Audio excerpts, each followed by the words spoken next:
Hey, welcome to Friday. What do I call this? Real Friday talk. Real Talk. Yeah, Friday Real Talk. It's where That's the we professional one, Dustin. very professional real talk, where Kristen and I talk about our week and goods and bads and all the things in between. So, what's good, Kristen? I had a new business call this morning. That was Ooh, good. yum yum. Yeah, somebody that I actually have managed their program before, and it's been dormant for like 18 months or something. And they reached out because they're like, I need somebody who knows their shit. So that's always nice. I love that. I had a call with somebody earlier today who watched our last Friday Real Talk, and we were talking about how like the relationships aspect of it is always one of the most fun parts of this industry. And whenever something like that happens, when a client resurfaces and they're like, hey, can we work with you again? That always just like, I don't know. It feels good. It feels really good and validating. So that's kind of a vibe that I liked to start today with. That's How about you? great. How's your week going? The good is, the challenge and completing challenges has been solid. Like I like that feeling when you get things accomplished Mhm. and you do good work. So, but I have something on the bad side that really shook me quite badly, and that was getting like reprimanded by a client. And Ooh. it's never fun. Like if they don't see the value in your work and they chew you out or something of that nature, like especially when you don't deserve it, when it's very early in the relationship. Yeah, that It, can create a lot of strain, yeah, and be tough to move forward from.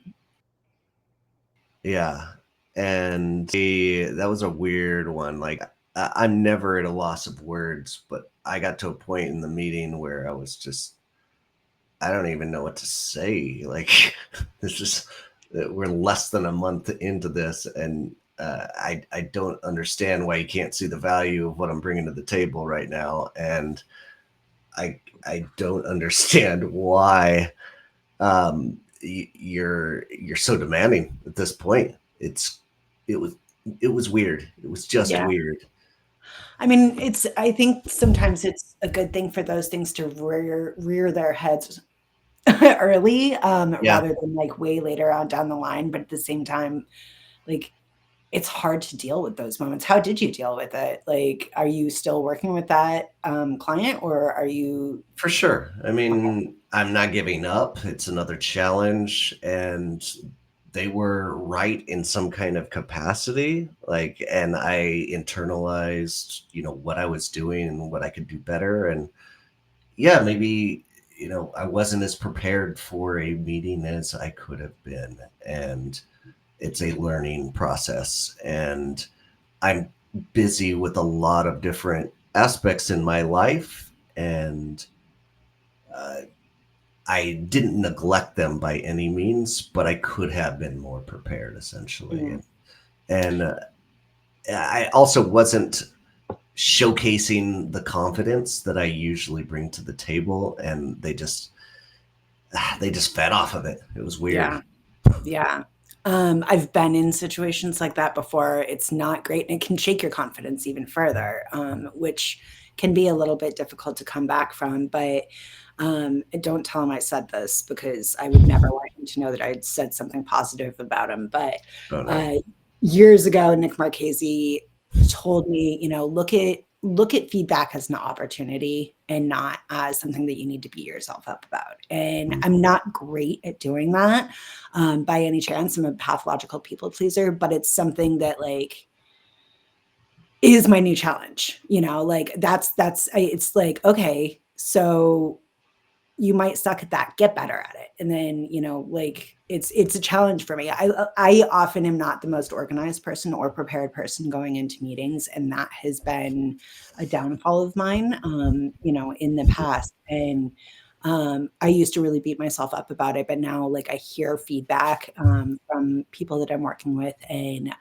I take that as an opportunity to not just meet their expectations the next time, but to like blow them away so that they're like, so it no longer has any level of maybe like shaken confidence or credibility within the relationship. Yeah, I find myself doing the same. Like this week was a complete turnaround. I gave them more hours than I should have so that we can continue this relationship or mend it, whatever you want to call it, and give that wow factor for the next week. So, I mean, it's a squeaky wheel gets the grease situation, Mm-hmm. and I don't like to um,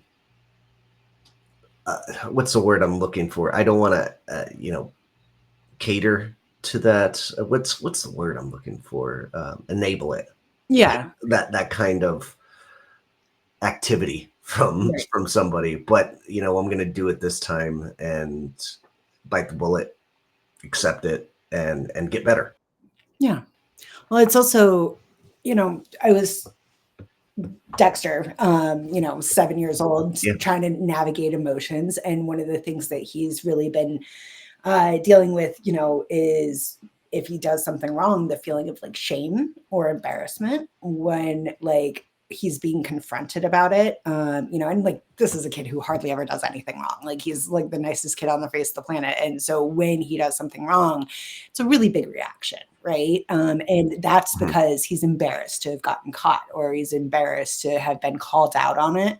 And I think that those are feelings that we sometimes forget to put words to as adults because, like, you don't want to be, 40 years old and be like, I'm embarrassed, because that just seems like a little kid thing. But that's what those conversations bring out in us is, a little bit of Yeah. shame, a little bit of embarrassment. And as an adult, I feel like we process those feelings very, very differently than when we were younger. And it becomes like, we either have the opportunity to be very defensive and have it ruin something out of ego, or we have the opportunity to own it, tuck our tail between our legs a little bit, and then learn from it. Yeah. And I think that a lot of times is what defines a lot of people's characters in this industry too, is, how are you dealing with those moments where you're being called out? Yeah. You bring up embarrassment again, and this is one of those very rare places where I do get Mhm. embarrassed. Like, and just as we talked about, like the money situation a couple of weeks back, it's one of those rare situations, but it's shaken me. I don't know what the next embarrassing. Maybe I'm just getting soft as I get older. It just But it's not a bad thing for you to get soft. That means that you're like becoming in touch with more emotions. It's fine, dude. I guess so. That's Um, that's true. Like it's an evolving state for sure. I mean, it also, Anything else going on? let's see, anything else going on? Man, I have been working with more content creators lately, and that like I forgot how much I love that side. It's so fun. It's so Mm, fun. But I tell you, our industry needs to get so much better at their pitches. Like, I had a yeah. post on LinkedIn about this the other day. But the majority of pitches I'm seeing come through for brands have no information on affiliate programs. And like Mm, the majority of them have affiliate programs. So like I feel that in the same way that PR is pitching, brands, they need to be including affiliate information in there, and that we should be pitching brands like PR is and also including that affiliate information in there because there is a huge disconnect, and it's just like having that firsthand access to an inbox of a creator and seeing how many brands that I know have affiliate programs, like I'm fully aware of it, not even a mention of like skim links in there. And that seems just like a huge, huge, huge missed opportunity. We should always be putting that information forward, whether it's on the influencer team, the PR team, or the affiliate team. So mhm. that's huge on my mind.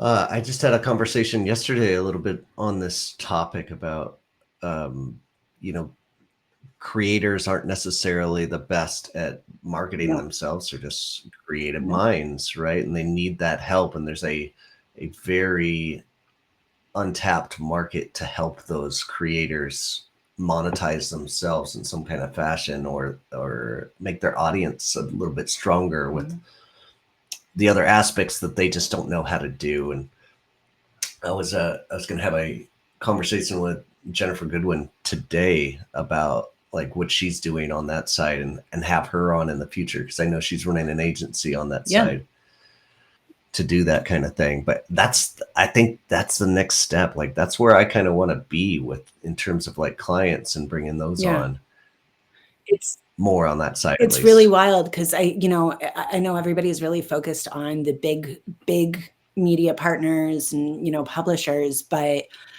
I think a lot of people forget that there are bloggers, there are creators, there are influencers who are often the unicorn of a brand. Outside of the big media and the foundational partners, there's oftentimes one or two really strong creators that like crush it for a brand. And I've worked for a number of brands who's had those. I mean, Cratejoy had one. Lisa Mattresses had one. Almost every single brand I've ever worked with has had one blogger creator, if not more, who is just a powerhouse. And I firmly believe, and I have always, since I was a blogger, firmly believed that if creators like that had more resources, had more education, had more empowerment to negotiate deals, to be able to get in front of the brands, when the brands are so focused on, these certain partners, if these creators had somebody who had enough like elbow power to weasel their way into the crowd and have a voice, then we would see so much more diversification in programs. We would actually have increased recruitment numbers because people would get it and they'd feel confident to be able to work with brands and pitch brands. But so many creators don't know how to pitch brands and don't feel confident in their numbers or in doing so. And I think that that's a really big opportunity. I did something unique and interesting. I needed a social media management tool, and I made a video that basically said, "Hey, I'm researching. I've noted you of one of 5 brands that I can qualify as one of the best tools out there. I've got a software package, content package that I want to put together, and I offer you first. If you're not interested, I'm going to move on to the next one. Let me know." And here it is. And then I gave them the media kit, and I got a bite, and I went with that, and it turned out really good with Social Bee. And I don't know if it's a strategy I want to keep doing. I don't know if I want to pin brands up against each other, if that's the right motivation for them necessarily. But I was just trying it out to begin with. Anyway. I mean, I actually like that strategy because brands are trying to be in the same space where other brands are competing. So I think it makes sense to create a little bit of a competition for brands. I don't think that strategy works with affiliates, right? But I think that's a one-way strategy. I think that brands are interested in being where their competitors could be and being the first to grab that space. Whereas I don't know that works the same way with affiliates, because it's just, everybody has a different message. But I like it. I think that's a great strategy. Do more, see if it works more. Yeah. Once I have time, I'm going to replicate it and do it again, and use the last case as the first case. Cool. Case study, essentially. You know how I can help. Always trying to help. Always. Thanks, Evans. All right. That's enough real talk for today. Thanks for joining us, folks, and we'll see you out there. Have a good weekend. Bye.